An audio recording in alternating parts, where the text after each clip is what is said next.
Hey everyone, it's Brennan. Welcome to my channel and welcome to another video. Today I have a quick take on Talia Hibbert's Brown Sisters trilogy. Also, I'm sitting down today, so let me know what you think. I usually stand up when I film these types of videos. So let me know if you have a preference. Do you like this angle? Do you like when I stand up? Should I switch it up? Let me know if you have an opinion at all. But, like I said, I am here to talk about Talia Hibbert's Brown Sisters trilogy. This is an adult romance trilogy. It is recently completed, and I just wanted to give a quick overview on what each of the books is about, and maybe who my favorite brown sister is. So I'll just give an overview of the family here. We have three sisters. This is set in London or England. I'm not good with European geography or terms, but they are kind of like a posh family. That's a term that gets used a lot. They have successful parents. Their grandmother, like the matriarch of their family, was this famous singer, and these sisters are just trying to live their own lives. In the first book, we have Chloe Brown. This book came out in 2019. We follow Chloe, who is like a computer geek, and she also deals with a chronic illness. She has fibromyalgia. So we see how that impacts her life and her relationships with people. And Chloe has a little bit of a near-death experience, and she decides that she needs to get a life. So we follow her as she, number one, moves out of her parents' house. And her love story is with her new apartment's superintendent, Red. He's an artist, and I'm going to tell you about the baggage that each of these characters brings to the story, because in romance novels, you have some conflict, and I feel like that's like the main kind of plot point in these books, so that's what I'm gonna go over in this video. But Red's baggage is that he hasn't painted in a while, and he's kind of dealing with some, not truly self-esteem, but just kind of some self-image issues. He is recently out of a relationship where his partner was pretty verbally abusive and was really down on him a lot. And we see him start some therapy and go through that in these books. Talia Hibbert does such a good job of a light-hearted, I don't really want to say fluffy, but a fluffier romance, but you're still dealing with some really interesting topics that keep you engrossed in the story. I enjoyed this book, but Chloe's book was definitely my least favorite of the series. I think I just didn't feel their connection as much as I did these other two that we will go ahead and move into. The second book in the trilogy is Take a Hint, Dani Brown. This came out in 2020. I think it came out last summer. Talia Hibbert actually just won an award for this book, which is really awesome. She was like a romance author of the year. And this story follows our middle sister, Dani. She is a PhD student at a university. Dani's plot points are kind of based on the fact that she really enjoys her research that she does, and she's kind of put off by relationships and the expectations that come with those.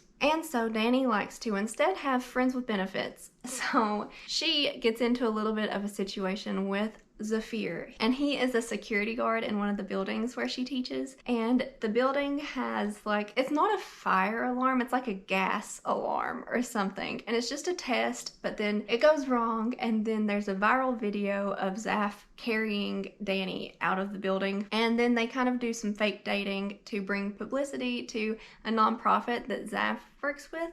And Zafir's backstory is that he used to be a famous rugby player. You can tell this is very British. He used to be a famous rugby player, and then he has been dealing with a lot of grief because he had some family members who passed away in a car accident, and Zaf at baseline already deals with anxiety. So in this book, we get to see how he has managed that after a significant amount of time of practice.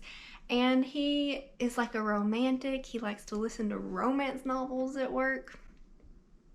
And he kind of tries to get Dani to soften up. But they do some fake dating, which turns into friends with benefits, which turns into the perfect couple. And something I really like about Dani is that she's kind of portrayed as this, she likes to wear crystals, and the opening scene in this is very witchy. She and one of her friends are kind of having a seance with the universe. And I don't know, I really like Dani. She really likes plants.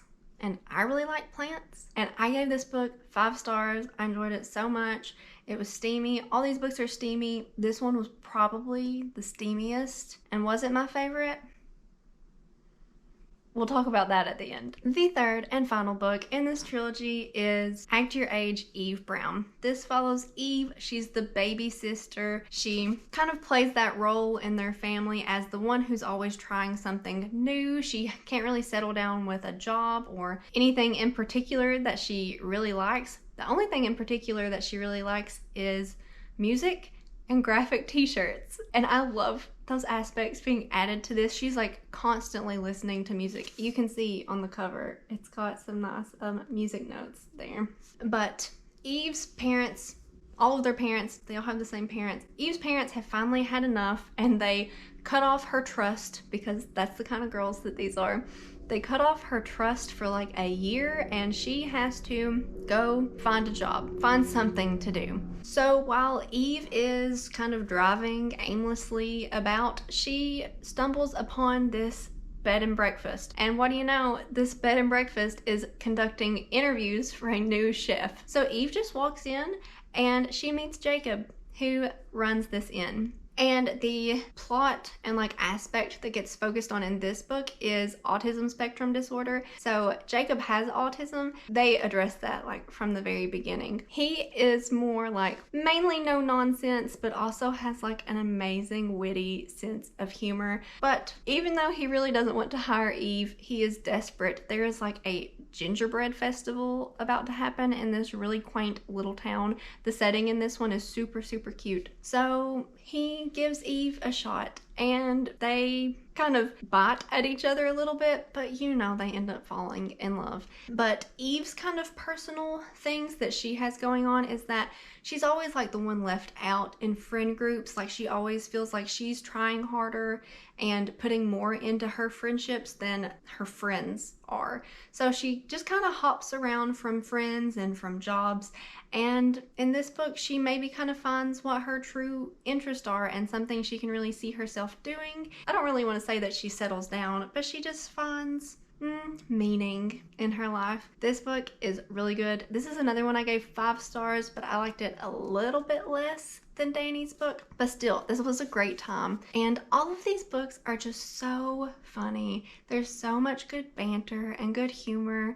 Like I said, there's a lot of good steam. And one last thing I want to mention is how good of a character their grandmother is. Gigi, they call her Gigi, and she is like this, I don't want to say, she's not a Hollywood starlet because they're in London. A London starlet? I don't know. But she just has like this air of glamour around her, and her like partner in this is a yoga instructor. There's just so much, I guess you would use the term inclusion of different characters. I didn't mention that this is not the right book. This is upside down. That in Danny's book, she is bisexual, and the relationship that she just got out of was with a woman who was her co-worker, and you kind of see her try to deal with that and like bring her friendship back, and she just tries to soften up a little bit. I might as well go ahead and tell you that Danny's book was my favorite book. I just connected with her. I really like a university setting in my books, and I mean, just look at them. Look at Danny and Zaf. They are just wonderful. Amazing.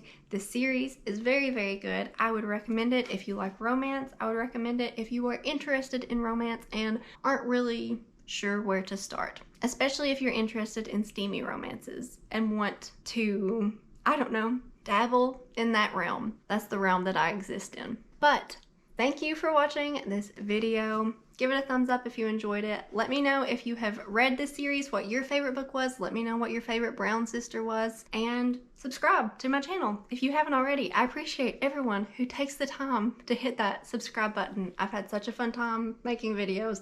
That's like for another time. Anyway, thanks for watching.